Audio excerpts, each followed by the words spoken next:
Bismillahirrahmanirrahim. Assalamu alaikum. This is mentor Faiza Shaikh and you are watching my videos.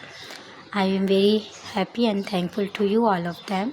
So last video we have discussed the poetry of the Puritan age, but now discuss the Puritan age prose. That is very wonderful part of the Milton age. So poetry of this period is observed falling off, except in the case of the Milton. But that was not the case with the prose. It is continued to be the clever, skillful, fanciful, decorative, and highly poetic in the manners with the wealth of learning and grave melancholy musing. So, in the hands of writers like Browning, Taylor, and Milton, the prose reached to the peak of the developed, where it had not reached since last. Side by side, there arose a new kind of prose that was the plain and simple and therefore can be considered as the modern Thomas Hobbes, Clarendon, and the Isaac Walton. They were very famous in this type of the prose. The sphere of the prose also extended from mere religion to the history, biography, philosophy, antiquities, and sports and character. So, the great prose classics of this period are the authorized versions of the Bibles, Browning's Religio and De Medici, Burton's Anatomy of the Melancholy, and the Walton Complete Angler. The prose writers of this age are classified into the three categories: ornate prose writers, plain prose writers, and minor prose writers. The authorized versions of the Bible, basically it is greatest religion. Prose in the English language, it would be the beneficial to briefly review in the previous version too. The first regular translations of the Bible was done by the Wycliffe during the 14th century. It was translation from St.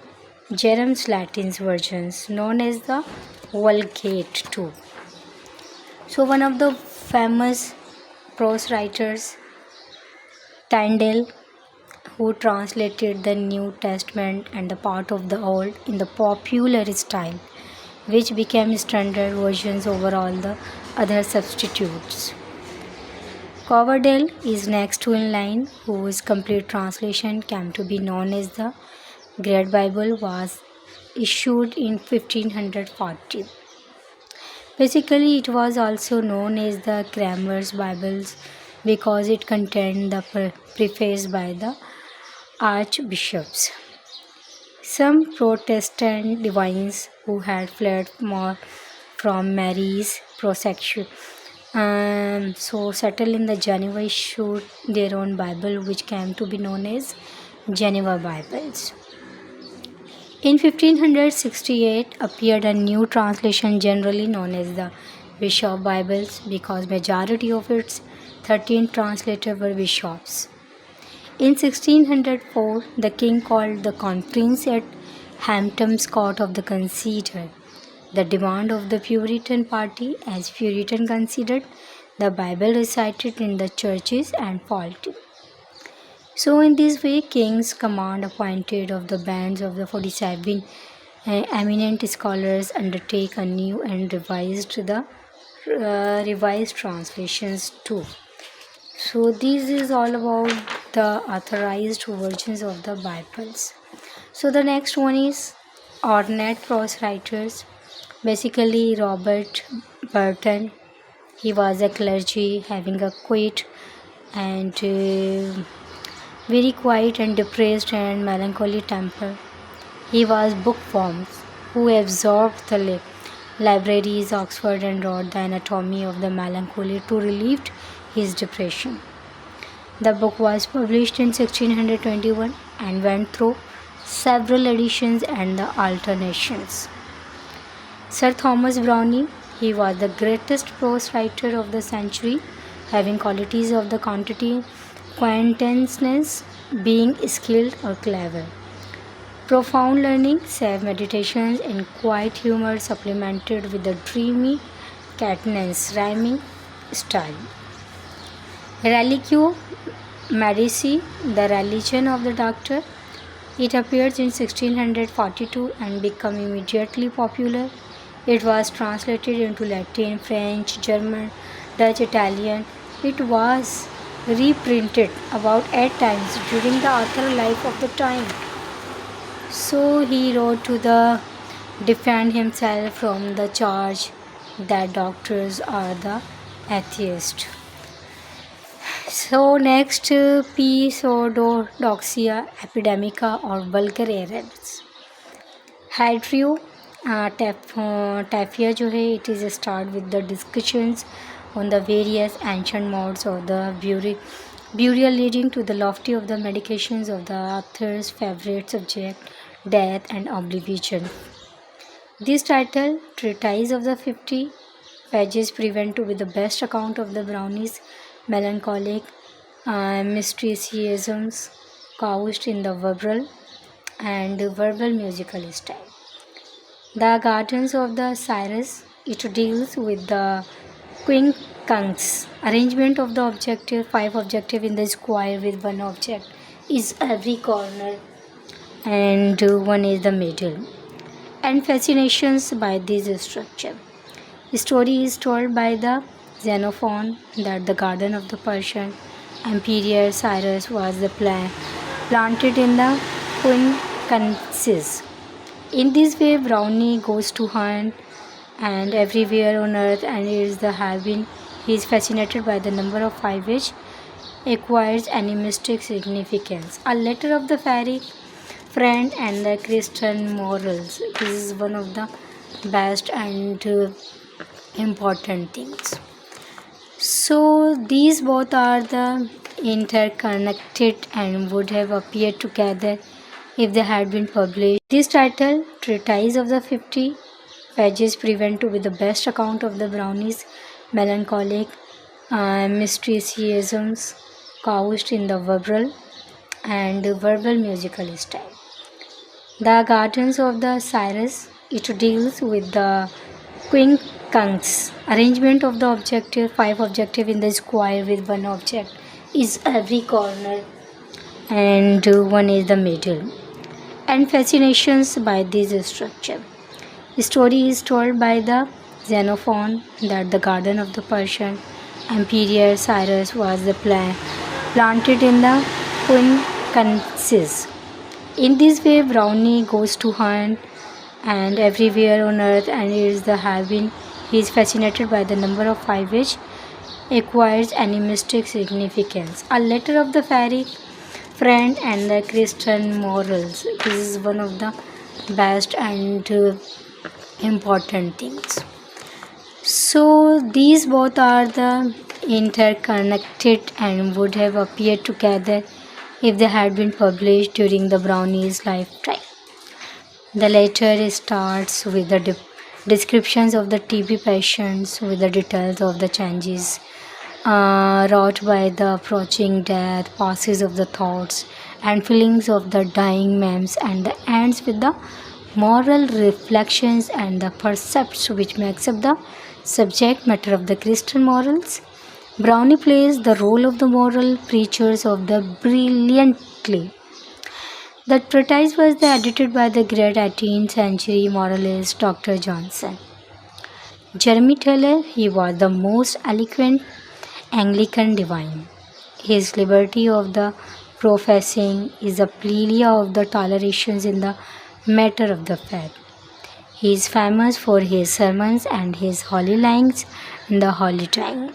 His style is highly rhythmical and rhetorical, rich in the fancy and classical learning. It presents picturesque descriptions of the nature too. John Milton. Milton was also a brilliant prose writer whose most of the political and ecclesiastical pamphlets deals with the journalism and the controversial nature. These pamphlets and controversial writing are the embodiments of the self-revelations and the magnificent burst of the eloquence are expressed through this. His prose is great because of the greatness of his style, which is highly poetical impressions and lofty. The prose was inferior for him, and he took it as his duty, not interest. He believed that prose was the work of his left hand. Most eloquent his prose pieces in the Aeropagitica, which is the novel, and the Impression Spiele of the Liberty of the Press, which continues to be the living topic even today throughout the world. So next, discuss the plain prose writers. Thomas Hobbes, he was the great political theorist and the tutor of the Charles II. So his small treatise of the human natures, appeared in 1650 and was followed in 1651 by his most famous philosophical works, Leviathan. So in the statesman is insecure because the strong people snatch the rights of weak, and it has a war-like situations. So in order to escape from such insecurity, men agree to surrender their individual rights to a leader with absolute power to keep them checked. Right or wrong, good or bad are the concepts which are determined by the self-interest. So next one is Edward Hyde, Lord Clarendon. He was the lawyer who rose as Chief Minister of the Charles II. His history of the rebellion begins in 1646, was published in the posthumously in 1704. It is the defense of the Charles I and the royalist cause, and it is in the fact of the partial. Even with the fault, it is brilliant literary prose in the form of the history. Isaac Walton, he was the tradesman having passion of the fishing and was fond of the literature and literary pupils too. So his intimate biographies of Don, Sir Henry Wotton's, Hooker's and Bishop Sanderson shows in the simplicity and hero worships too. But his fame restored upon complete anglers. So discuss next one is the minor writers. Fuller and Harrington, Selden and characters of the writers. Thomas Fuller, he is the most noteworthy of these, who is noted for his sermon and rose to be the chaplain religious instructor to Charles II. His two well-known works are Holy and the Profanist, and the worthiest of the England collection of the biographies. Sir Thomas Aurquhart, he is the greatest concentric figures in the English literature. John Selden, he was the most learned man of the time, who is known for his work Table Talk, which is the collection of his saying published by the Secretary. The character of the writer's character is the new form of English prose, which was first time introduced by the Greek philosopher Theophrastus, 3rd century, and was restored during this age. The characters like humors of the Ben Jonson's comedy were type, not individuals, and led ultimately to the development of the essay. So this is all about the Puritan age of the prose, and so in this video you have been understood each and everything related to all the titles. So subscribe, like and commenting too. Subscribe करना, like करना और share करना बिल्कुल मत भूलिएगा, because these are very important videos ongoing nowadays. So इजाज़त दीजिए. अल्लाह हाफिज़.